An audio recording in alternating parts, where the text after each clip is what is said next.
From practice to perfection.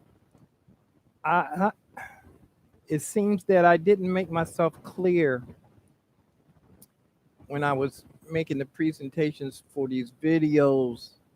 This is a reality show like musician practicing, perfecting his craft. The songs I'm putting up are not perfected. I didn't spend a whole lot of time practicing on them. I'm in the process of practicing them as I'm putting them up. So if I guess if you're looking for a perfect video of a song, there's plenty of it on YouTube. This is the perfect video of a musician perfecting his art right in front of your face. So I learned a song, I played some of it, and you get to hear it before it is perfected. So this is not a perfect piano. This is practice to perfection. You get to see me in the state that I am now, the level that I'm on now, and I go and addressing my weak parts, my shortcomings, and I try to bring it up to a different level, trying to improve myself. I'm trying to get better. So I called my brother. I asked him to look at the video. Of course, usually people would like to hear compliments. Everybody likes to hear a compliment. And it's really hard to listen to somebody that's going to give you constructive, true constructive criticism. Because do you really want to hear it? Do you want to really want to hear how you play the drums? That you lose the beat, yet you keep speeding up? I knew a drummer that every time he played, when somebody in the band would speed up, he would follow him, and then the drummer would blame it on the person that speeded up. But then again, I heard from a professional drummer that I played with years ago. He's like one of the top 10 jazz drummers in the world now. Is Carl Allen. I played with him right after high school, and the it's so funny that the guitar player didn't give him constructive criticism. He told him we were working on bossa novas and sambas and rimbas and so many different Latin rhythms, and he didn't take his time with the drummer. He just told him he didn't know how to do a bossa nova. All he had to do was hum it to him, give him a couple of measures. He would have picked it up right there and remembered for the rest of his life. He didn't take his time with the guy. He said, "You're the worst drummer I ever played with." He said, "You're the worst drummer I ever played with." After rehearsal, Mr. Carl Allen, the only thing that came out of his, by the way, he's one of the top 10 jazz drummers in the world. And the guy that told him he was the worst drummer, he's still here in D.C. playing. He's a good musician, but he's still here. He didn't travel the world like this guy that he hurt his feelings. But constructive criticism, if he would have said it to him in a different way, that you should know these rhythms. He could have said that you should know these rhythms by now as long as you've been playing, blah blah. Maybe in a different way, but he said it to him in the way that changed this person's life. That he ended up being the best drummer in the world.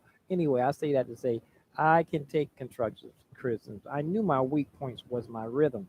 I don't pat my foot when I play. I try to keep time with the inner metronome without patting my foot, which is unorthodox. It's unheard of. Nobody's supposed to do that, not unless you're a super genius. And I don't consider myself a super genius. But and I'm not using the metronome right now, but I'm going to start on my Christmas songs. Each one of those last year, every time I recorded a Christmas song, I use it to a metronome. I put it into Pro Tools, and I practice each day using the metronome click with the Christmas songs. I'm ready to start doing that. But these songs that I've been putting up here are imperfected songs. You get to watch a musician learn his mistakes and improve them right before your eyes. You can hear a song that I play, and then like a couple of months later, I do the same song over. You can compare the two. I do know a lot of musicians that I remember them from 8 years ago. When I get with them, they still sound the same. Or I remember from 2 years ago. I hear them again, they still sound the same. Still playing the same songs. Still playing the same little licks. You should move on. That's what this is all about. I tell you about the things I'm going to do. Practice my scales. Practice. Still haven't got to my bebop.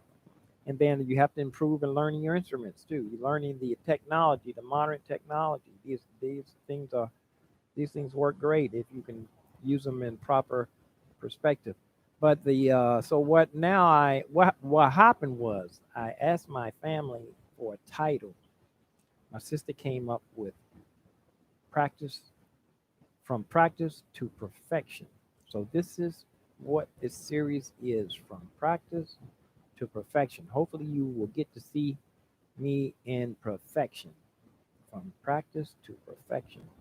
I've made a little 3 minute video. I'm going to attach it, and I got my little cool hat on and everything.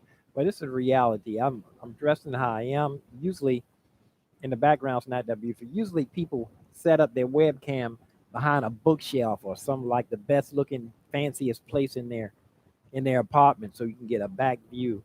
This is reality show here, unscripted, the real deal. I'm not faking it. I'm not moving no notes around. When I play something, it's how it is. Not mistakes, but it's not without error. A mistake is something you can do if the you can the next time you play it. If you do the same thing again, is perfection. That's moving on. Anyway, look, this clock doesn't even seem like it's ticking. 7 minutes. Well, anyway, I'm gonna I put up a little bit of that's the way it is, but I didn't really put my heart and go for it. I tried to keep it a little bit simple. Maybe the constructive criticism my brother gave me hit me to the heart. It made it took maybe it took something out of me more than supposed to put in, but that's on me. That's not on him. He gave me the right advice, tough love. He told me the real deal about my music, how it sounds to him, and I knew that. I knew everything that he said already. I just have not been addressing the issue. I have been giving you the music the way it comes out right here now. Hopefully next week it'll sound different. Tomorrow it'll sound different. A couple of days from now it'll sound different, because I'm going to be into the practice to perfection. This is the practice to perfection series. I want to go ahead because I got to get ready to put this right now. What happened was, right now I'm focusing on this final cut, this little special effect that I'm trying to add in there. I relocated my video for the camera. I need you to tell me how you like the new angle, and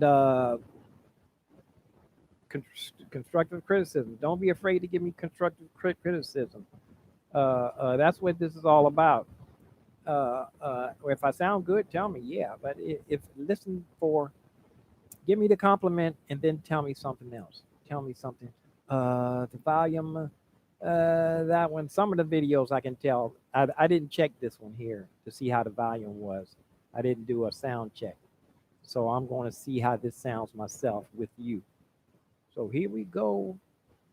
I'm going to put this up, and then I'm going to put up this.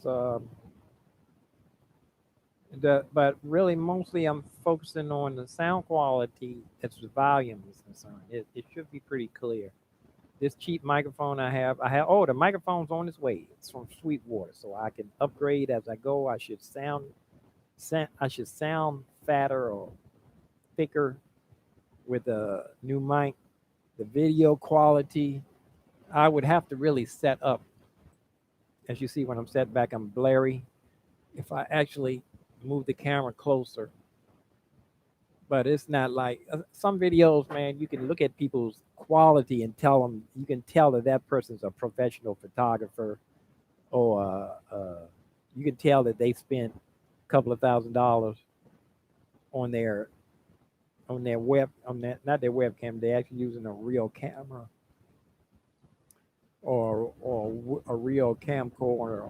they got the top of the line stuff. You can tell that I got the cheap webcam and I'm using a headset that's not the proper one,